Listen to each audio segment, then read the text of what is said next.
Yeah, I think for me was at a young age, I realized that people treated me differently because of where I was from. I didn't know my dad, still don't know his name.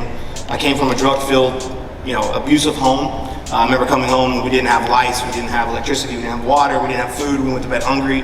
My dad was super abusive to everybody in the household. And I realized that I didn't have some of the breaks that other people had. But what I realized at a very young age was I didn't want that life. And I didn't know how I was going to get there, and I didn't know how long it was going to take me, but I realized I didn't want that life at a very young age. But I also realized that my pops wasn't coming to save me. My mom wasn't going to save me. It was going to be up to me. And didn't play professional sports, but I wanted to be a star in my own movie. And I got the chance to write that movie. Right, and so it was super hard, but I realized that, hey, I want to create my environment to be a product of me, not for me to be a product of my environment. And it was hard, man. I don't think people tell you that enough when you grow up like that. There was a moment in my life where I slept on a park bench. I was 14 years old. I had nowhere to go. So I had school the next day. That was the only time I got to eat. And I remember sitting there. It was cold. I was alone. I was hungry, and I was crying. And I'm 14 years old. I'm a kid. I have nowhere to go. And I remember falling asleep, and I remember when I went to sleep, I was like, I wonder if I'm gonna wake up in the morning. That was my thought process. Because how do you survive this? This is the worst point of my life. I'm homeless.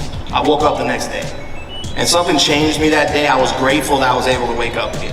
Because I didn't know if I was. And I knew from that point was like, hey, this life sucks. This is terrible. You can't get any worse than this.